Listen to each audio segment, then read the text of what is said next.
വാർത്തകൾ ആദ്യമേ അറിയാൻ പ്രൈം ന്യൂസ് മലയാളം സബ്സ്ക്രൈബ് ചെയ്യൂ. സോഷ്യൽ മീഡിയയിൽ ഇപ്പോൾ വൈറലാകുന്നത് ഒരു ഓട്ടോക്കാരന്റെ കഥയാണ്. ബംഗളൂരുവിൽ ജോലി ചെയ്യുന്ന നിഖിത അയ്യർ എന്ന യുവതി പങ്കുവച്ച ഒരു കുറിപ്പാണ് ശ്രദ്ധ നേടുന്നത്. ആരെയും വേഷം കൊണ്ടോ ജോലി കൊണ്ടോ വിലയിരുത്തരുതേ എന്നും പലരും നമ്മളെക്കാൾ മേലെയാകുമെന്നതിന്റെ തെളിവായി മാറുകയാണ് ഈ കുറിപ്പ്. ജോലിക്ക് സമയത്തെത്താനാകുമോ എന്ന ആശങ്കയുമായാണ് നിഖിത അയ്യർ ഓട്ടോയ്ക്ക് കൈ കാണിച്ചത്.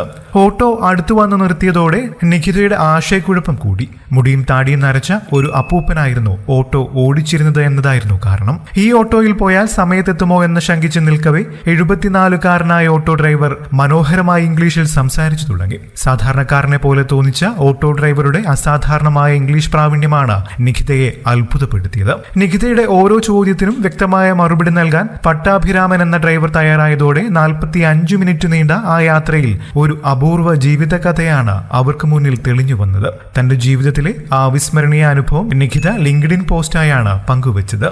വളരെ ഒഴുക്കുള്ള ഇംഗ്ലീഷിലാണ് പട്ടാഭിരാമൻ നിഖിതയെ ഓട്ടോയിലേക്ക് ക്ഷണിച്ചത്. ഇത് നിഖിതയെ ഞെട്ടിച്ചു. 14 വർഷമായി ഓട്ടോ ഓടിക്കുന്നു എന്നാണ് പട്ടാഭിരാമൻ നിഖിതയോട് പറഞ്ഞത്. എന്നാൽ അതിനു മുൻപ് അദ്ദേഹം ഒരു ഇംഗ്ലീഷ് പ്രൊഫസറായിരുന്നു. MAയും MEഡും കഴിഞ്ഞ് മുംബൈയിലെ ഒരു കോളേജിൽ ഇംഗ്ലീഷ് അധ്യാപകനായാണ് പട്ടാഭിരാമൻ കരിയർ തുടങ്ങിയത്. ജാതിയുടെ പേരിൽ കർണാടകയിൽ ജോലി ലഭിക്കാതെ വന്നതോടെ ജോലി തേടി മഹാരാഷ്ട്രയിലേക്ക് പോകേണ്ടി വന്നു. പിന്നീട് മഹാരാഷ്ട്രയിലെ ഒരു കോളേജിൽ 60-ാം വയസ്സിൽ വിരമിക്കുന്നതുവരെ 20 വർഷം ഇംഗ്ലീഷ് പ്രൊഫസറായി ജോലി ചെയ്തു. ജോലിയിൽ നിന്നും വിരമിച്ച ശേഷമാണ് അദ്ദേഹം ബാംഗ്ലൂരുവിലേക്ക് തിരിച്ചെത്തിയത്. സ്വകാര്യ കോളേജിൽ അധ്യാപകർക്ക് പരമാവധി 15,000 രൂപ വരെയാണ് അന്ന് ലഭിച്ചിരുന്നത്. സ്വകാര്യ കോളേജ് ആയതിനാൽ പെൻഷനുമില്ല. ഒരു ദിവസം ഓട്ടോ ഓടിച്ചാൽ 700 മുതൽ 1,500 രൂപ വരെ കിട്ടും. എനിക്കും എന്റെ ഗേൾ ഫ്രണ്ടിനും കഴിയാൻ ഇത് ധാരാളമെന്നാണ് പട്ടാഭിരാമൻ പറഞ്ഞത്.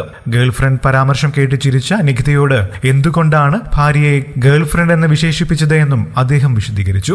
ഭാര്യ എന്ന് വിളിക്കുന്ന നിമിഷം മുതൽ തന്നെ അവർ അടിമകളാണെന്ന ബോധമാണ് പലർക്കും ഉണ്ടാകുന്നത്. നിങ്ങളെക്കാൾ ഒന്നിലും താഴെയല്ല നിങ്ങളുടെ ജീവിത പങ്കാളി. പലപ്പോഴും അവർ നിങ്ങളെക്കാൾ മുകളിലുമാണ്. ഗേൾ ഫ്രണ്ട് വിളിയുടെ കാരണം പട്ടാഭിരാമൻ വ്യക്തമാക്കുന്നു. ഈ ദമ്പതികൾക്ക് ഒരു മകനാണ് ഉള്ളത്. വാടക നൽകാൻ മാതാപിതാക്കളെ സഹായിക്കാറുണ്ടെങ്കിലും മകനും കുടുംബവും വേറെയാണ് താമസം. ഞങ്ങൾ മക്കളുടെ സംരക്ഷണയിലല്ല കഴിയുന്നത്. അവർ അവരുടെ ജീവിതവും ഞങ്ങൾ ഞങ്ങളുടെ ജീവിതവും സന്തോഷത്തോടെ ജീവിക്കുന്നു എന്നായിരുന്നു പട്ടാഭിരാമന്റെ വാക്കുകൾ. ജീവിതത്തെക്കുറിച്ച് ഒരു പരാതിയില്ല, ഒന്നിലും പശ്ചാത്താപമില്ല. ഇത്തരം ഒളിഞ്ഞിരിക്കുന്ന നായകരിൽ നിന്നും നിരവധി കാര്യങ്ങൾ പഠിക്കാനുണ്ട് എന്നാണ് അവിചാരിതമായി കണ്ടുമുട്ടിയ ആ അത്ഭുത മനുഷ്യനെ പറ്റിയുള്ള കുറിപ്പ് നിഖിത അവസാനിപ്പിക്കുന്നത്. വൈകാതെ നിഖിതയുടെ പോസ്റ്റ് സമൂഹ മാധ്യമങ്ങളിൽ വൈറലാവുകയായിരുന്നു. കൂടുതൽ വാർത്തകൾക്കും വിശേഷങ്ങൾക്കുമായി ഈ ചാനൽ സബ്സ്ക്രൈബ് ചെയ്യാൻ മറക്കല്ലേ. നന്ദി.